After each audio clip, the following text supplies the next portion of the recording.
And he said, A certain man had 2 sons. And the younger of them said to his father, Father, give me the portion of goods that falleth to me. And he divided unto them his living. And not many days after, the younger son gathered all together, and took his journey into a far country, and there wasted his substance with riotous living. And when he had spent all, there arose a mighty famine in that land, and he began to be in want. And he went and joined himself to a citizen of that country, and he sent him into his fields to feed swine. And he would fain have filled his belly with the husks that the swine did eat. And no man gave unto him. And when he came to himself, he said, How many hired servants of my father's have bread enough and to spare, and I perish with hunger? I will arise and go to my father, and will say unto him, Father, I have sinned against heaven and before thee, and am no more worthy to be called thy son. Make me as one of thy hired servants. And he arose and came to his father.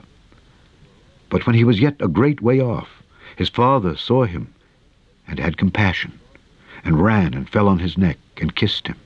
And the son said unto him, Father, I have sinned against heaven, and in thy sight, and am no more worthy to be called thy son. But the father said to his servants, Bring forth the best robe, and put it on him, and put a ring on his hand, and shoes on his feet. And bring hither the fatted calf, and kill it, and let us eat and be merry. For this my son was dead, and is alive again. He was lost, and is found. And they began to be merry. Now his eldest son was in the field. And as he came and drew nigh to the house, he heard music and dancing. And he called one of the servants, and asked what these things meant. And he said unto him, Thy brother is come, and thy father hath killed the fatted calf, because he hath received him safe and sound. And he was angry, and would not go in. Therefore came his father out, and entreated him. And he answering said to his father, Lo, these many years do I serve thee, neither transgressed I at any time thy commandment. And yet thou never gavest me a kid, that I might make merry with my friends. But as soon as this thy son was come, which hath devoured thy living with harlots, thou hast killed for him the fatted calf.